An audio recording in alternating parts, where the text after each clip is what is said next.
The 1960s are generally considered to be the glory years of Alfa Romeo, and this month at Manor Park Classics we have an Alfa Romeo Spider from the 1990s.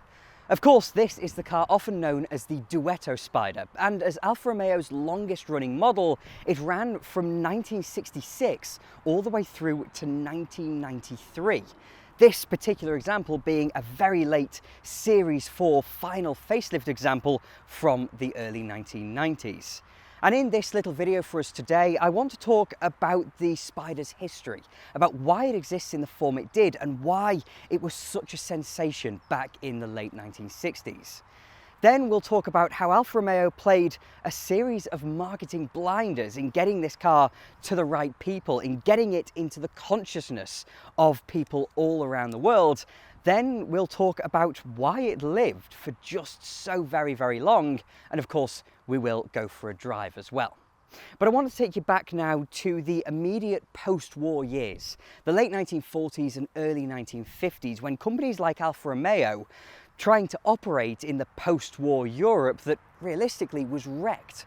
Rationing was still taking place across vast swathes of the continent, and so big luxury cars and out-and-out sports cars were not quite as popular as they had been in the pre-war years.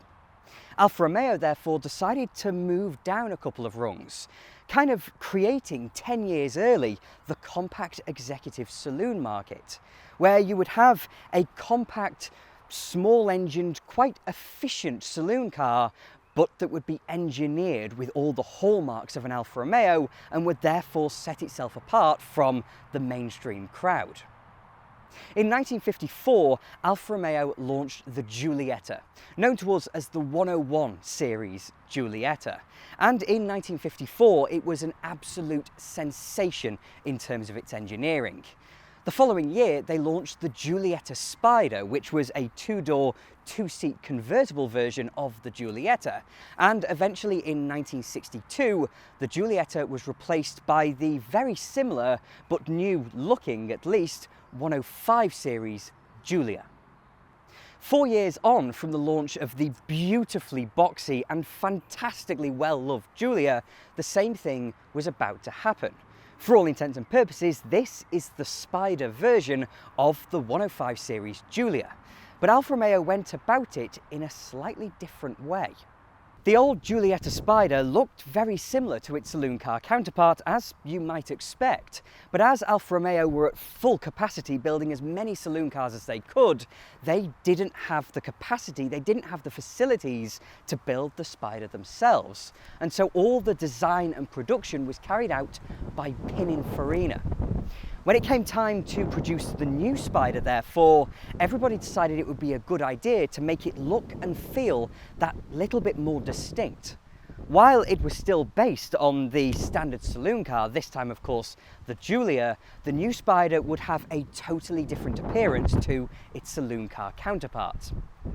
The embryo for what became the Spider in 1966 actually appeared 10 years earlier, in 1956. Only a year after the launch of the old Giulietta Spider, known as the Pininfarina Superflow, which was based on the Alfa Romeo 6C 3000 CM, Alfa Romeo's sports racing car of that period. The Superflow was clearly not bound for production, it having a very kind of aeronautical feel to the design, but there's an awful lot in terms of the lower half of the body that ended up being copied 10 years later by the production Spider. 5 years on from the Superflow's debut, in 1961 we met the Alfa Romeo Giulietta SS Spider. Again, a concept from Pininfarina based on the contemporary Giulietta Spider that looked pretty much as this car launched when it was eventually launched in 1966. It may have taken another 5 years to get there, but I think that's immediate proof, therefore, of how timeless this car would become. So if we take a minute to have a look at the styling here, this car of course is not as the Spider initially appeared back in 1966, but for all intents and purposes it is the same car, and it has so much elegance to it. This is a car without even an ounce of aggression in it, and it's also not particularly rakish. It's a very low car, it's a very lithesome car, sure, but it doesn't have any animalistic tendencies. This car is a contemporary, of course, to the Jaguar E-Type, and while it only has a little 4-cylinder engine, it was actually a scarily similar price in the UK, but comparing those two cars stylistically, the Jaguar has these haunches to it. It has that feline, animalistic trait to its styling that is naturally aggressive. The Spider, on the other hand, is very Italian in a sense, in that it doesn't feel the need to shout about its own appearance. This is a strikingly pretty car, one that, as I said, has aged remarkably well, and even from the years that it had been out, it did not look all that old by the early 1990s. Certainly by the time it had these body colour plastic bumpers installed on it, as well as a totally new rear end. It may have looked like something from the 1960s in a way, but don't forget that the likes of the Mazda MX-5, which only launched in 1989, so this car is a contemporary to the MX-5 as well. The MX-5 was harking back to a Lotus Elan, a car that of course was launched in 1962. And so the fact that this car hails from that 1960s period just goes to work in producing something that is effortlessly timeless. But the Spider is so much more than its styling, because as I mentioned a moment ago, the Giulietta and indeed the Giulia were incredibly sophisticated cars. So in spite of its very, very boxy appearance, the 105 series Giulia Saloon had a drag coefficient of 0.34. And that's very, very close to the figure achieved by the Ford Sierra, famously 20 years later. It's amazing how such a boxy car was just so well engineered, and it's proof of the engineering that sits beneath this kind of style. But under the bonnet of the Giulia, and of course shared with the Spider, is the all-alloy Alfa Romeo twin-cam 4-cylinder engine, and they had all-round disc brakes. They had all-round coil springs in an era when most cars used leaf springs at the back. They also had 5-speed gearboxes on all the 1600cc models. And so in this period, in the early 1960s, I don't think there was anything that could possibly match an Alfa Romeo Giulia. Sure, that was the same year that we met the likes of the Neue Klasse BMW, but one of those had a relative nail of an engine compared to the beautiful, sonorous and smooth Alfa twin-cam engine. It also did have semi-trailing arm rear suspension and coil springs all round, but it didn't have the style and the finesse and the handling character of the Alfa Romeo that has endeared it to generations worth of enthusiasts. There is a very good reason why Alfa Romeos from this era are considered to be some of the finest drivers' cars ever built. The engineering was therefore set for the new Spider to be an absolute sensation. Sure, by 1966, the basic underlying engineering may have been 12 or so years old, and the style may have been 10 years old if we think back to the Pininfarina Superflow. But as I say, Alfa Romeo was so far ahead that realistically there was absolutely nothing to worry about. However, in launching this car, Alfa Romeo played a series of absolute marketing blinders that meant that no one was ever going to forget about the Spider's existence. As the new car was that bit more distinct from the standard Giulia Saloon, they didn't want to call it simply a Giulia Spider, like the old car had been called the Giulietta Spider. They wanted to give it its own distinct name, and they decided to gain a little bit of publicity by running a competition. They invited people to write in and suggest names for the new car, for which they received 140,000 letters containing 8,000 different names. The winner was a man called Guidobaldo Trifoni, who suggested the name Duetto, hence why everybody knows these cars as the Alfa Romeo Duetto Spider. However, at virtually the same time as they were finalising the car, after the name had been suggested, a confectioner's launched a product called Duetto. And so from a trademark perspective, Alfa Romeo couldn't give that name to the car, and hastily they christened it simply as the Alfa Romeo Spider.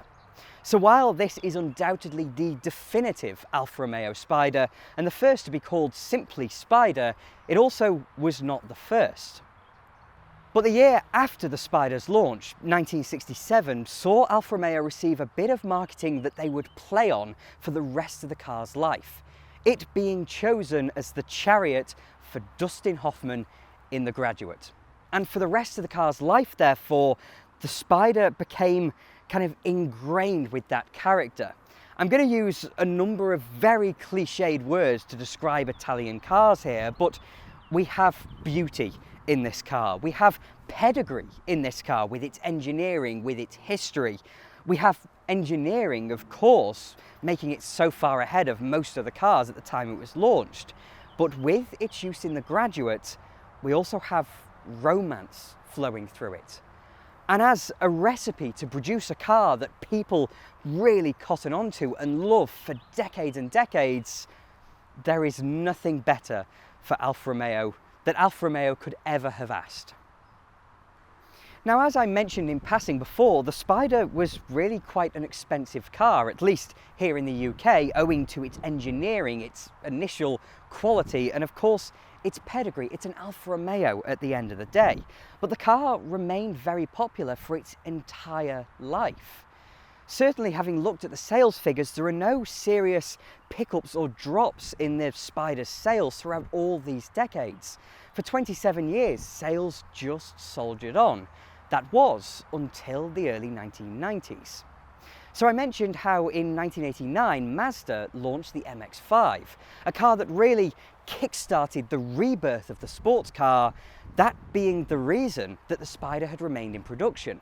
Because sports cars were no longer quite as fashionable as they had been, they weren't quite as desired, and so Alfa Romeo, having its own issues to sort elsewhere, saw the saloon cars as the centre of their attention, and the Spider just soldiered on long after the Giulia Saloon had been discontinued. But after the MX-5 came out in 1989, they suddenly gave the Spider a really major facelift. They gave it fuel injection, they gave it these new plastic bumpers, they gave it a real once-over, they gave it new wheels, an entirely new rear end in order to keep it feeling that little bit fresh. And in the year after the facelift took place, in 1991, they sold over 9,000 Duetto Spiders. That being by far and away the car's most popular year in its entire life. It would be very fair to describe this car, therefore, as an evergreen, something that didn't age within its own life and people only grew to appreciate more and more. Before we go for a drive, however, I just want to talk about those final few years and about how when the next Spider came along, the one that replaced this car in 1993, it kick-started Alfa Romeo's revival. It's funny, isn't it, how the only holdover from their real glory days in the 50s and 60s, as soon as it was replaced, it again kick-started Alfa Romeo moving into the new millennium, not only with that new Spider and GTV, but also the 156, the 166, and of course the 147. Alfa Romeo therefore strike me as a bit of an enigma because there are so many great cars that they've produced throughout their history, but so many of them have questions over them, have clouds over them that we need to answer. And if I was defending an Alfa Romeo, I would have to say, yeah, it has this problem and the other problem and whatever, but it's brilliant because of this. The Duetto Spider, however, is one of the very few cars in Alfa Romeo's history that just doesn't need any apology, that is just absolutely brilliant in almost every single regard. And on that note, we're going to have to go for a drive.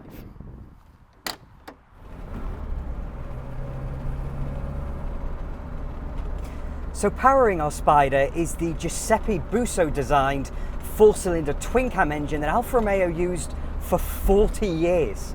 40 years they used this engine for, because of course, like everything Alfa Romeo did in the 50s and 60s, it was brilliant.